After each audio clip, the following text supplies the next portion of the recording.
बेटा अरे मैं आपको डेटा खुद बेटा ढूंढो।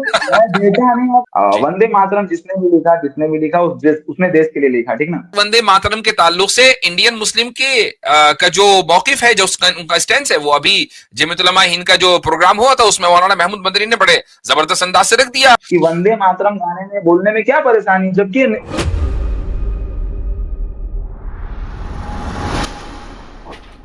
अंकित तिवारी साहब। जी तिवारी जी।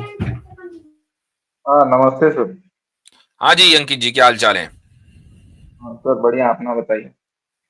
ठीक ठाक जी, फरमाइए। हाँ तो सर मतलब कुछ क्वेश्चन है मेरे में, ज्यादा तो पूछ नहीं पाऊंगा सर, मेरा एग्जाम है इसलिए कुछ एक दो क्वेश्चन पूछ लेता हूँ, क्योंकि मेरे को एक दो महीने से मैं ट्राई कर रहा हूँ और ये मेरे को पहली बार ऐसा मौका मिला। एक बार मिला था तो आपने मेरे को शो से निकाल दिया था, पता नहीं। अरे तो क्यों सर निकाला था? क्वेश्चन बात हो गई थी आपसे कि नहीं हुई थी? नहीं सर, बात हो ही रही थी, जस्ट मैं क्वेश्चन पूछना स्टार्ट ही कर रहा था, फिर अचानक से मुझे निकाल दिया गया, पता नहीं क्यों, उसका तो सर हाँ मुझे भी नहीं मालूम कारण उसके आपका बारे में। जरा लहजा थोड़ा अजीब सा था इसलिए निकाला था आपको। चलें बोलें अब। अच्छा, मुझे याद नहीं है भाई। हाँ चलें, तो बोले अंकित हाँ जी। तो सर मेरा क्वेश्चन ये था कि मतलब इस्लाम में ये चीज लिखा गया है कि there is no compulsion in religion, है ना। ये चीज क्लियरली मेंशन है कुरान में, ठीक है। तो सर फिर अगर मतलब रिलीजन में जब कोई कंपल्सन ही नहीं है तो फिर मतलब लोगों को बिलीवर्स काफिर या फिर हेट के प्रति क्यों बांटना। मैंने काफी जगह देखा, मैं आपकी बात नहीं कर रहा हूँ कि आप ये सब पढ़ाते हैं या करते हैं। मैंने in India, in middle east, मतलब मैनी कंट्रीज मैंने ये चीज देखा है कि मतलब लोगों को बांटा जाता है on the base of religion, on the name of religion, जबकि रिलीजन में कोई कंपल्सन है नहीं। तो सर आप इस चीज को जस्टिफाई कर पाएंगे? जी हाँ, दोनों चीजों में कोई कॉन्ट्रडिक्शन नहीं है। जब हम ये कहते हम्म, हैं कि रिलीजन में कोई कंपल्शन नहीं है, इसका मतलब ये है कि हम तलवार की जोर से या बंदूक की नाली पर किसी शख्स को कलमा नहीं पढ़ा सकते। अगर पढ़ाएंगे तो हम गुनहगार हैं। यानी मैंने अगर आपके गर्दन पे तलवार रख दी और कहा भाई हम्म, पढ़ कलीमा, तो मुझे भी गुनाह मिलेगा और आपका इस्लाम भी कोई काबिल कबूल नहीं होगा। चूंकि इस्लाम इसलिए नहीं लाया जाता कि आप मुझे खुश करें, इस्लाम इसलिए लाया जाता है ताकि आप खुदा की इबादत करें। तो जिस ओके। खुदा के कलमे को आप जोर जबरदस्ती कबूल करेंगे, वो उसका क्या फायदा? हम्म, तो वो है मतलब ला इकराहा फिद्दीन के, देयर इज नो कंपल्शन इन इस्लाम। अब रही ये ओके। बात कि भाई लोगों को डिवाइड क्यों किया जाता है, तो मुझे एक बात बताएं कि क्या दुनिया में कोई ऐसा निजाम है, कोई ऐसा हम्म। सिस्टम है कि जहां लोगों की ग्रुपिंग ना की गई हो? नहीं सर, किया जाता है पर हर हम्म। जगह मतलब आप रिलीजन को मतलब देखिए सर, मैं कोई इस्लाम को हेट नहीं करता और नहीं, ना आई मैं इसके अंडरस्टैंड, प्रति कोई आई हेट नहीं। अंडरस्टैंड। हम तो हाँ सिर्फ यहाँ किसी को ना एक कहना चाहती अच्छे अंदाज हूँ। में हाँ बात कर रहे हैं, आई क्योंकि अंडरस्टैंड। क्या है ना सर, नहीं मैं क्या ना कुछ बातें बोलता हूँ ऐसे, मतलब मैंने एक दो जगह पब्लिक प्लेस में बोली है, लोगों को बहुत बुरा लग जाता है और हम्म। वो सोच लेते हैं कि मैंने इस्लाम पे हमला कर दिया। पर सर मैं कोई इस्लाम पे हमला नहीं करता हूँ, जस्ट मेरे क्वेश्चन से मैं उसे क्लियर करना चाहता हूँ। अगर मैं हम्म। क्लियर हो जाता हूँ तो कोई बात नहीं। बहुत अच्छी बात है, तो सर चलिए बहुत अच्छी बात है। तो आपने ये चीज मुझे बोला कि मतलब हर जगह ग्रुपिंग है, हर जगह लोग मतलब कुछ एक ऑन द बेसिस ऑफ कोई ना कोई नाम पे तो ग्रुप बनाते ही हैं, ये तो हर जगह का है। हम्म। पर सर अगर आप ही मतलब एक न्यूट्रल पॉइंट ऑफ व्यू से देखें तो ये जो मिडल ईस्ट है या फिर तो अफ्रीकन कंट्रीज है, जो नॉर्थ अफ्रीकन कंट्रीज है, वहां पे सर मतलब आए दिन, ये नहीं कोई फेक न्यूज नहीं है, तो आपको भी पता होगा, आए दिन मास कन्वर्जन कराया जाता है इस्लाम के नाम पे। और सर अगर मानिए, अगर मैं जहां तक जानता हूँ, कोई धर्म या कोई जात या कोई चीज ऐसा नहीं सिखाता कि किसी को जबरदस्ती पीटो, मारो, डराओ, धमकाओ, उन्हें कन्वर्ट कराओ।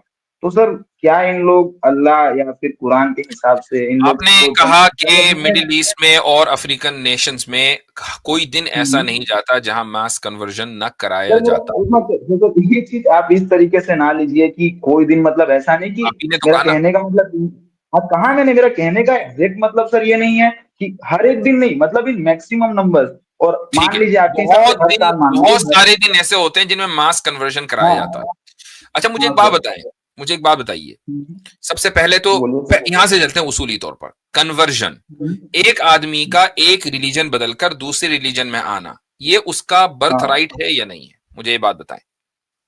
नहीं सर, अगर कोई मेरी बात सुने, मेरे हिसाब से, मेरी फिलोसॉफी के हिसाब से, अगर मैं हिंदुइज्म में जन्म लिया हूँ, मैं सनातन में जन्म लिया हूँ, तो मैं मतलब मुझे इसी चीज को फॉलो करना चाहिए, क्योंकि सर नहीं, कोई धर्म चाहिए गलत की बात सिखाता नहीं है हो ना। रही है, चाहिए की बात नहीं हो रही है। हाँ मान लो आप ये चाहते हैं हाँ, कि ना करें, आप आगे ना करें। बढ़ें, कुछ और एक्सप्लोर करें, वो आपको राइट है या नहीं? हाँ मुझे पहले ये बता दें। सर राइट है, मैं अगर खुद से करना चाहूँ तो राइट है, अगर मुझे खुद कोई से इस ही चीज का बात हो रही दबाव है, डाल रहा है। खुद से ही हाँ बात हो हाँ रही है।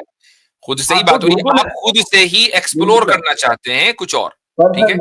ये जो आप बात बोल रहे हैं, पर ये चीज तो इस्लाम में नहीं है। मैंने मिडल ईस्ट कंट्रीज के काफी सारे एग्जांपल देखे। देखें मैं आपको आपके साथ लेट्स वॉक थ्रू। आपने कहा कि ये जो कन्वर्जन है, ये अपने से कोई आदमी कोई चीज एक्सप्लोर करना चाहे तो वो कर सकता है, राइट? बगैर दबाव के। Why this thing is not, but why this thing is not in the Islam? If you look on भाई, the middle, आपने कन्वर्जन को मान लिया कि कन्वर्जन दुरुस्त है, ठीक? अच्छा, अब आप चलते हैं, हम चलते हैं मास कन्वर्जन की तरफ।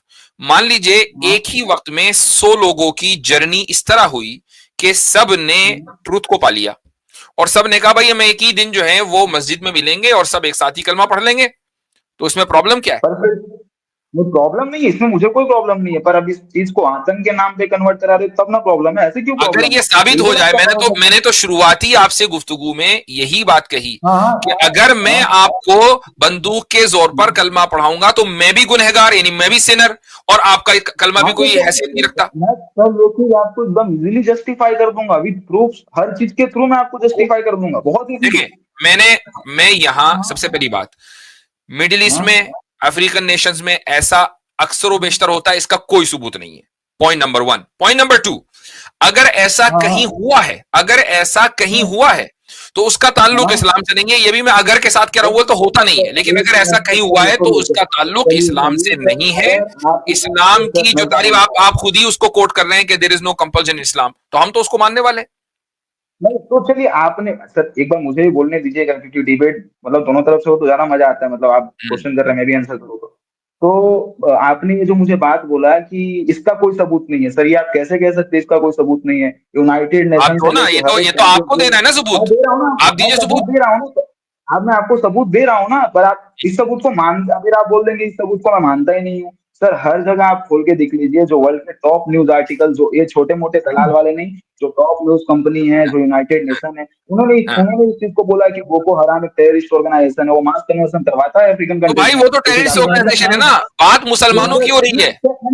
वो इस्लाम के नाम आपने 2 बातें रखी हैं, बहुत माजरत, आपने यहाँ 2 बातें रखी हैं। एक कि हर रोज ये काम होता है, फिर आप उसको बैक ऑफ कर गए कि नहीं हर रोज से मुराद ये बहुत ज्यादा रोज ये काम होता है, यानी कि साल में, सुन लीजिए आप बहुत देर से गुफ्तगू कर रहे हैं, सुन लीजिए, साल में 365 दिन है तो बहुत ज्यादा 200 दिन ये काम होता होगा।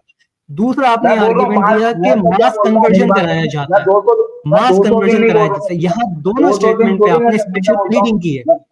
स्पेशल प्लीडिंग मुझे डेटा दिखाइए, यहाँ पे डेटा रखिए, आप डेटा रखिए। आप ये नहीं बोलिए यूएन पे जाइए, यूएन ने कहा है, लीजन ऑफ डूम ने कहा है, तो फलाना ने कहा है, तो बीबीसी ने कहा है, सीएनएन ने कहा, बीबीसी ने कहा है, सीएनएन ने कहा। आप डेटा रखिए सामने। हाँ, डेटा रखना चाहिए। और आप इस एग्जांपल दे रहे हैं बोको हराम की, बोको हराम को तो खुद हम हराम मानते हैं, उसका क्या एग्जांपल देना? आप एक जन आप 2 लोग मेरे साथ डिबेट कर रहे हैं, मैं एक जन के साथ कोई डिबेट नहीं करते भाई, आपसे सिंपली डेटा का मुतालबा है कि जो मेन स्ट्रीम इस्लामिक प्रैक्टिस है आप उसको साबित करें। बोको हराम एक जो नॉन टेररिस्ट ऑर्गेनाइजेशन है कि जिसको खड़ाई किया है उनके मास्टर्स ने, और सारी दुनिया को पता है कि वो मास्टर्स कौन है, तो वही ये काम भी करवाते हैं भाई। मुझे 1 मिनट बोलने का मौका दीजिएगा, मैंने आपकी सुनी। 1 मिनट, आपने मुझे ये बोला कि मैं आपके पास सबूत लाके रखूं। सर मैं तो वहां जाऊंगा नहीं मिडिल ईस्ट में, या तो मैं अफ्रीकन कंट्रीज में भाई पूरे इल्जामात लगा देंगे, सारे काम कर देंगे कि ले डेटा खुद ढूंढते फिरो। बेटा डेटा खुद ढूंढो। मैं डेटा नहीं आपको ढूंढने को बोल रहा हूँ सर, मेरी बात ही नहीं सुन रहे हैं आप बोलने ही नहीं दे रहे हैं, आप बोले जा रहे हैं, बोलने दे ही नहीं रहे हैं। मैं तो सर एज एन इंडिविजुअल वहां जाके डेटा खुद तो लेके नहीं आ सकता ना, जो डेटा सोर्स पे अवेलेबल है उन्हीं चीज को मैं मानूंगा। आप तो प्रॉफेट मोहम्मद से आप उनसे कुरान मांगने नहीं गए थे ना, उन्होंने जो लिखा, जो आप तक पहुंची, आप वही पढ़ते हैं ना। तो भाई तो आप न्यूज भी तो वही दो ना, कि जो न्यूज मुसलमान मेन स्ट्रीम मुसलमानों के ताल्लुक से हो, जिस ऑर्गेनाइजेशन को सारी दुनिया के मुसलमान डिसोन करते हो, मेन स्ट्रीम ही नहीं हर तरह के मुसलमान डिसोन करते हो, और उस ऑर्गेनाइजेशन में मुश्किल से 10,000 लोग, 5-10 हजार लोग हों, वो भी मैं बहुत बड़ा नंबर बता रहा हूं, आई डोंट इवन नो, जिनको सारी दुनिया के मुसलमान टेररिस्ट मानते हो, आप उनका एग्जाम्पल काहे को दे रहे भाई? सर मैं आपसे चलिए हम तो उनके किसी भी अमल से, किसी भी बात से मुत्तफिक नहीं है, चाहे जाए कि इस बात से मुत्तफिक। तो सर आप लोग इस टॉपिक का, अच्छा अंकित भाई जो घर वापसी कराई जा रही है, जो घर वापसी कराई जा रही है बहुत सारे लोगों की तरफ से, वो भी बहुत बड़े पैमाने पे, और पता नहीं हो भी रही है कि नहीं हो रही, लेकिन मतलब ये है कि इतनी बड़ी तादाद में दिखाई जा रही है, उसके लिए स्ट्रीम दी जा रही है और रोज की रोज स्ट्रीम की जा रही है, और उसके लिए कहा जा रहा है कि जो घर वापसी करेगा उसको 2 लाख मिलेंगे, अगर रहने के लिए घर मिलेगा। बहुत बड़ी तादाद, वो बताते हैं खुद कि हमने इतनी घर वापसी करा ली, मतलब लड़कियां लड़के इतने वापसी करा लिए, एक दिन में 24, दूसरे दिन 40। ये भी तो वो वही है फिर जो आप कह रहे हैं, या आप इनको सपोर्ट करेंगे जो करवा रही है? आपसे आपसे क्वेश्चन ये, तो आपने मेरे क्वेश्चन का आंसर करने के लिए बोला या मैंने आपके क्वेश्चन? नहीं, तो मेरे क्वेश्चन का सर आप आंसर कीजिए ना। अगर मैं आपको इनवाइट कर नहीं रहा हूं तो मैं आपको देखिए, ये क्वेश्चन इसलिए वैलिड है कि आप कंसिस्टेंसी आपकी चेक की जा रही है कि आप कंसिस्टेंट हैं या नहीं। आप अगर दोनों को बुरा समझ रहे हैं तो बहुत अच्छी बात है, आप कहते हैं मैं उसको बुरा समझ रहा हूँ। सबको जो गलत कर रहा है ना, मैं सबको गलत समझ रहा हूँ। मैं इधर कोई हमने तो शुरुआती आपकी इस पूरी दलील को जो आप सोचकर आए थे ना, उसको पहले ही मिनट में डिबंक कर दिया था कि ला इकराह फिद्दीन यानी देयर इज नो कंपल्शन के माना क्या है। पहले ही बता दिया था कि बंदूक की नोक के ऊपर किसी को कलमा पढ़ाना गलत है। अब आप कहते नहीं वो हराम करता है तो वो हराम करे तो करे, वो तो हराम है, हम तो उसको डंके की चोट पर कहते हैं। अब आपने कहा आपने वीडियो नहीं बनाई, 10 वीडियो हमारी है, 10 मरतबा इस पर गुफ्तगू हो चुकी है। आपने मुझे ये बात कहा ना सर कि मतलब हर एक इंसान को, इनकी आवाज गूंजती बहुत है, रुकें थोड़ा देर, खामोश रहे। यहाँ पे बात कहने का मकसद ये है कि जिस चीज को हम डिनाई कर रहे हैं, जिसका नाम आप ले रहे हैं, जिस ऑर्गेनाइजेशन का नाम आप ले रहे हैं, हम पहले ही कह रहे हैं भाई वो इस्लाम से ताल्लुक नहीं है, कोई कुछ भी करता रहे। अब जैसे मैंने आपसे बोला कि अगर कोई घर वापसी कर रहा है, आप कह रहे हैं वो गलत है, जबकि वो आप जिस रिलीजन से आप आ रहे हैं उसके नाम पे घर वापसी करा रहे हैं, लेकिन आप तब भी गलत ठहरा रहे हैं कि जो करवा रहे हैं वो गलत। इसी तरह से हम आपसे कहना चाह रहे हैं, वो चाहे वो नाम किसी भी चीज का ले रहे हैं लेकिन उनका उससे ताल्लुक नहीं है, वो गलत है। तो आप हमसे सवाल करने वाले कैसे बन सकते हैं जबकि आप खुद उसी स्टैंड पे खड़े हैं जिसपे हम खड़े हैं भाई? अब माइक अनम्यूट कर दीजिए और थोड़ा माइक अपना सही करें। हाँ हेलो जी हाँ सर, चलिए आपकी, मैंने आपसे वो जो तौहीद भाई ने जो भी कहा, मैंने उनकी बात को एक्सेप्ट किया, मानता हूँ, चलिए ठीक है। बस मेरे एक क्वेश्चन का आंसर कीजिए। आपने ये चीज मुझे कहा ना स्टार्टिंग में कि मतलब हर एक इंसान को इजाजत है, वो चाहे जिस धर्म में जाना चाहे जा सकता है, जो चाहे वो कर सकता है, ठीक है ना।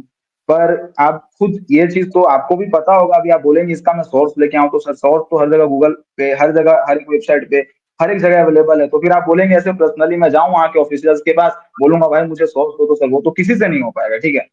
तो आपने ये चीज कहा हर एक इंसान को इजाजत है कि भाई वो जिस धर्म में जाना चाहे जा सकता है, पर अगर कोई ये चीज मुस्लिम कंट्रीज में करने का ट्राई करता है, जो मेजोरिटी मुस्लिम कंट्रीज है, जहाँ का मेन रिलीजन इस्लाम है, जो इस्लामिक कंट्रीज है, वहां पे उन लोग को जेल या मौत का सजा क्यों दिया जाता है? ये है मैक्सिमम जगह मैंने देखा है, क्यों दिया जाता है? ठीक, मुझे यकीन था कि ये सवाल आएगा और बहुत अच्छा किया कि आपने ये सवाल किया। पहली बात तो ये है, और मुझे बोलने दीजिएगा, पहली बात तो ये है कि मैंने आपसे ये पूछा कि खुद आपके नजदीक एक इंसान जिस धर्म में पैदा हुआ उसको छोड़ सकता है या नहीं। बड़ी मुश्किल से आपने इसका एतराफ किया कि नहीं छोड़ना तो नहीं चाहिए। मैंने कहा नहीं भाई क्यों नहीं कर सकता, आजादी राय होनी चाहिए कि चलो ठीक है, कोई लालच न दे, कोई ये ना करे, खुद अपने तौर पर। तो यहां तक आपने माना, ये आपकी राय थी। अब मैंने अपनी राय, मेरी राय सुनिए। आपके नजदीक ये बताएं टॉप मुस्लिम कंट्रीज में, मुझे मालूम है कौन सी कहेंगे, 2 कंट्री का नाम बताएं सर। पॉपुलेशन वाइज या मतलब जो मेन रिलीजन है उस वाइज? पॉपुलेशन वाइज तो इंडिया, पॉपुलेशन वाइज इंडिया, नहीं इंडिया तो मुस्लिम कंट्री नहीं है ना। बस ठीक है, पॉपुलेशन ही मुसलमानों की, मैं मुस्लिम कंट्री जहां गवर्नमेंट मुसलमानों की हो, जैसे सऊदी अरब हो गया, ईरान हो गया, इराक हो गया, अफगानिस्तान हो गया। ठीक, हाँ ठीक है, ठीक है। हाँ, सऊदी अरब हो गया, ईरान हो गया, इराक हो गया, अफगानिस्तान हो गया, पाकिस्तान नहीं बोला अभी तक आपने, पाकिस्तान हो गया। वही कह रहा था मैंने कि जैसा आप सोचते हैं शुरुआत पड़ोस से होनी चाहिए थी उसी लिए आगे से शुरुआत। नहीं मेन मुस्लिम कंट्री आपने कहा ना, इसलिए क्योंकि पाकिस्तान में हिंदू है और काफी हिंदू हैं, ऐसा नहीं कि नहीं है वो। ठीक है, चलिए जो कॉन्स्टिट्यूशन बनता है, सुनिए, मैं पाकिस्तानी की मिसाल देता हूं। आप देखें कि जिस बंदे से उवैस इकबाल से मेरी डिबेट हुई थी जब वो पाकिस्तान में था, तो वहीं पर वो अपने आप को एथीस्ट डिक्लेयर कर चुका था, वो नॉन एथीस्ट था।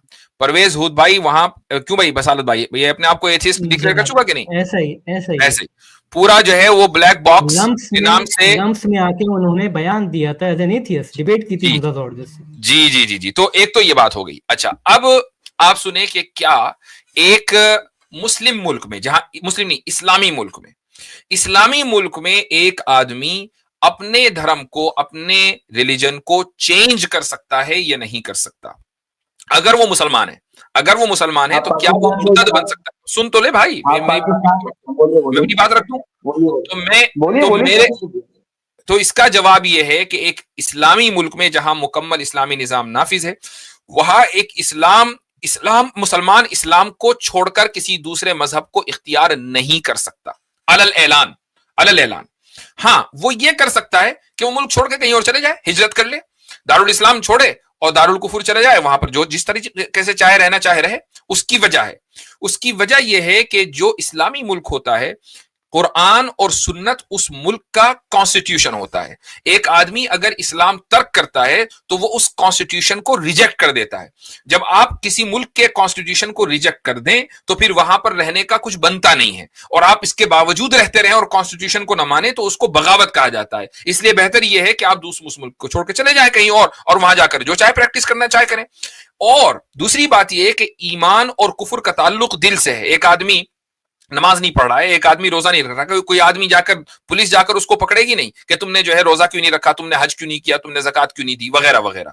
लेकिन अगर उसके दिल में कुफर है और अपने कुफर की वो तबलीग नहीं कर रहा है तो वो इस्लामी मुल्क में भी रह सकता है। असल बात यह है कि वो कुरान और सुन्नत जो कॉन्स्टिट्यूशन है उसको रिजेक्ट नहीं कर सकता। बस ये बात है। मैं सर कुछ बोलूं अभी? जी बोले। इजाजत है? जी इजाजत है, फुल।